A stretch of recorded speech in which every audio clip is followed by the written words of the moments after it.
Well, first at 4, we're following up on a story we've been following on Tybee Island. A judge taking the city's side in a lawsuit over their short-term rental regulations. And a group of STR owners known as Tybee Alliance argued that the city was too strict in their ordinances, but that case has been thrown out. WSV's Sarah Smith has more on why the judge made that decision. Court records show this case goes back all the way to 2022. Tybee Alliance claims STR owners are being wrongly regulated by the city. However, a judge found their argument falls short. Documents show the Alliance's case centered on the definition of residential rental properties in Georgia law. They argued the city can't regulate them. However, the judge found that STRs do not fit this definition based on their nature as temporary living spaces. He says STR owners must continue to follow this ordinance. Those rules range from applying for STR approval, registering the property in a city-managed database, and renewing registration. The judge did state, however, quote, "The court recognizes the delicate balance between individual property rights versus the interests of municipality in regulating the ever-expanding enterprise of short-term rentals." We did reach out to Tybee Alliance for comment, but have not heard back yet. However, I did get to speak with Mayor Brian West about this issue today. Hear what he has to say about the decision coming up on News 3 at 5 and 6. On Tybee Island, I'm Sarah Smith, WSAV News 3, on your side. In our health report now, it's a foodborne illness sickening people across the country, including right here in Georgia and South Carolina. And that outbreak is connected to salmonella. WSV's Jillian Coles joins us now with how local doctors say you can protect yourself. Andrew, according to the CDC, this salmonella outbreak is linked to jalapeno peppers, and dozens of people across the nation are being hospitalized because of it. But Memorial Health Dr. Tim Connolly says the number of cases in Georgia and South Carolina should not be a major concern. The CDC says the contaminated jalapeno peppers are from Sonora, Mexico, distributed by a California-based wholesaler, and cases have been reported in 27 states. Symptoms are diarrhea, vomiting, and high fever.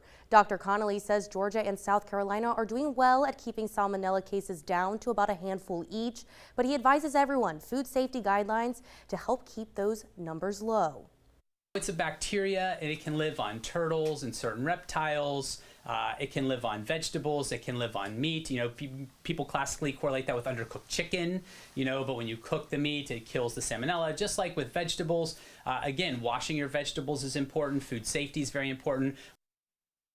And Dr. Connolly has a message for anyone worried about buying produce because of the recent foodborne outbreaks.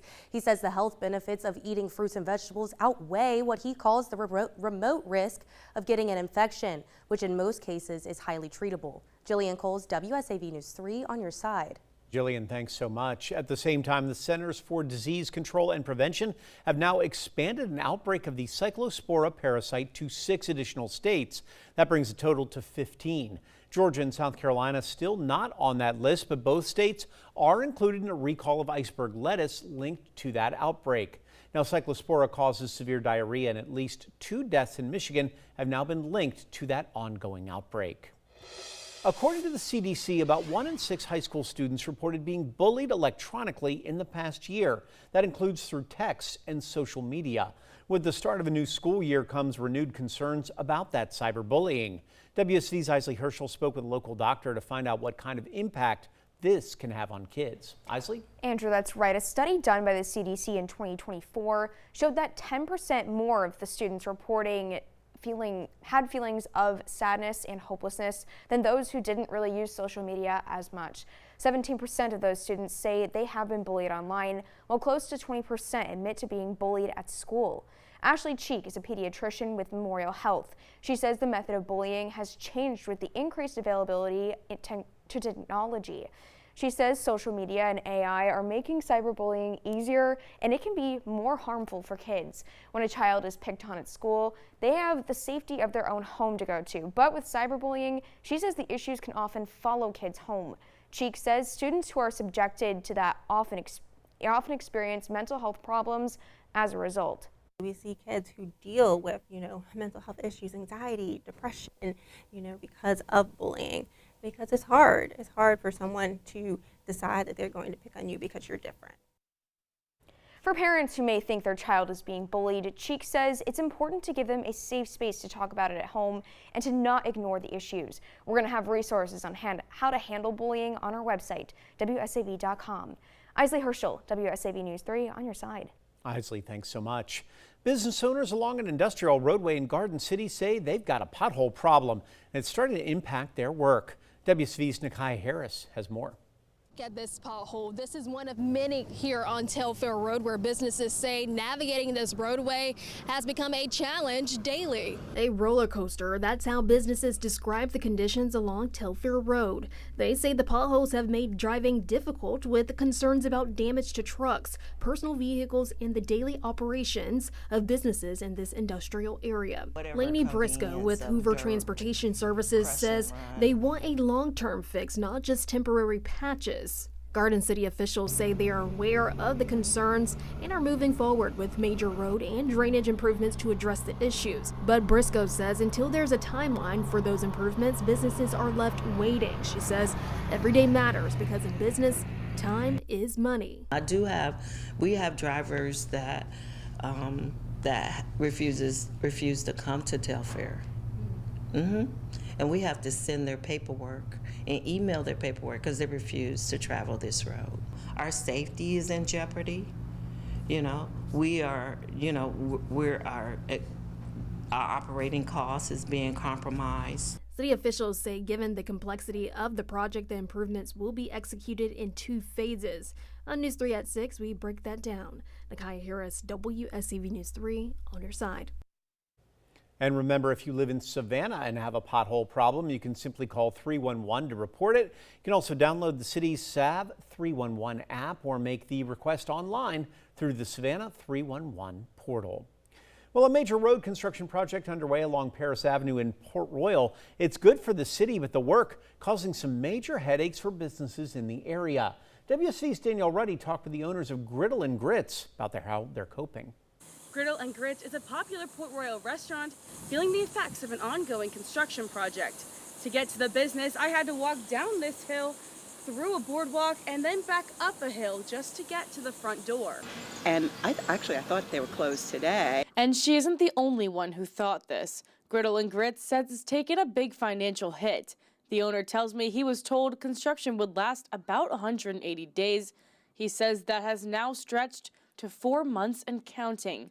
Getting to all of the businesses on the left side of the road is nearly impossible for some customers, and for people with limited mobility, it's even more of a challenge. Well, as of right now, the numbers are drastically down. We're talking triple digits down in gross sales for our year. They started in the beginning of our spring, and it is now almost to the end of our summer busy season. Port Royal and the Cypress Wetlands are a big tourist attraction, and so it's cut out all of our tourism business almost. The restaurant is asking for your help to stay in business. You can find their GoFundMe on our website, WSAV.com. In Port Royal, I'm Danielle Ruddy, WSAV News 3 on your side. After years of controversy, a zoning change for Sapelo Island could go to a final vote tonight. According to the Current, the McIntosh County Planning and Zoning Commission voted unanimously on Tuesday to recommend an ordinance which would limit house size on the island to 1,550 square feet under a roof, with an additional 400 square feet for the porch. Now, members of the island's Gullah Geechee community have opposed previous attempts at rezoning, saying it would change the character of the island and force out longtime residents. At Tuesday's meeting, several residents said the new version was better, but still thought it could be improved. Now that commission is meeting tonight at 5, could finalize this rezoning. WSV's Isabella Baez is going to be there. She's got an update in our later newscasts. And the first step towards a curfew for teens on Hilton Head Island will be up for debate next week.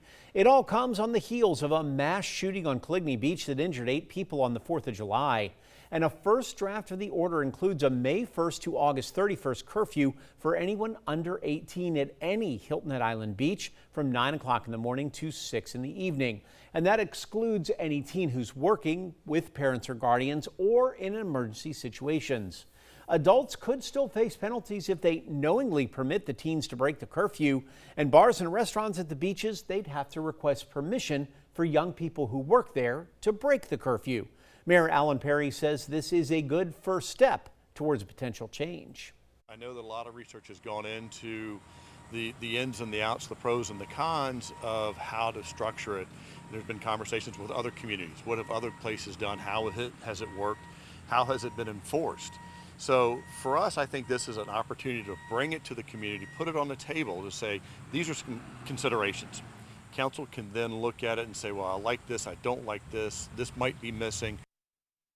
And another bill banning large groups from, quote, crowding or obstructing public spaces in Hilton Head has also been drafted by the Beaufort County Sheriff's Office. Both of those will be up for discussion Monday at the Community Development and Public Services Committee meeting. That starts at 1 p.m. But Mayor Perry says there will be several more chances and potential changes before anything is voted on by the full council. Police in Savannah investigating after a body was found this afternoon. The details are scarce right now, but we do know the body was reported to the Savannah Police Department after being found in the waters near the 10,000 block of Abercorn Street around 1 o'clock this afternoon. Still not clear on what actually led to the person's death, and of course we'll keep you updated on air and online as soon as we learn more. And a Chatham County grand jury has indicted a man on felony murder charges after allegedly selling another man fentanyl. Michael Eden is accused of causing the death of Taylor Williams. In addition to felony murder, Eden also charged with aggravated involuntary manslaughter and possession of a firearm by a convicted felon. Court records show that Eden's got a long history of drug-related criminal charges, has been in and out of prison going all the way back to the 1990s. And we've got some new developments in that case against the men accused in the Ogeechee Mall shooting. That trial originally supposed to start on September 21st. Court documents show, though, that's now been changed. It's just a motions hearing on that date. A new trial date hasn't been listed yet. These 6 suspects are facing dozens of charges, including felony murder after a shootout at the mall on July 2nd of last year. Several people hurt. An innocent bystander, Tina Smith, died after suffering a cardiac event during the chaos. Of course, we'll keep following those court filings and update you as soon as we learn more about how this case is moving forward. And happening tonight, the NFL back right here on WSAV. The Arizona Cardinals taking on the Carolina Panthers in the Hall of Fame game live from Canton, Ohio. Now remember, it all starts with Football Night in America at 7 o'clock, and you can watch it all right here on WSAV. A quick programming note, of course, because of the preseason game tonight, Wheel of Fortune and Jeopardy, they're going to be on WSAV CW, both at their regular times. Wheel at 7, Jeopardy on CW at 7:30. Now, Time Saver Traffic, sponsored by Arrowhead Clinic, the accident doctors, where it pays to get well. Right now we are checking out the traffic along 204 Abercorn Street heading toward I-95. I-95 itself flowing okay in this vantage point, but as we check out the maps on the southbound side, as you do approach to the junction there with 204, there was a crash that occurred, slowing things down. Also, the wet roadways causing some issues there. Speeds in some spots in that stretch down to around 20 miles per hour. Also experiencing some delays along I-16 westbound. I-95 southbound in the low country, we are seeing some delays near 278, but elsewhere on the major roadways, we're looking okay. Taking 18 minutes right now from downtown Savannah to Pooler, just about a half an hour to Richmond Hill.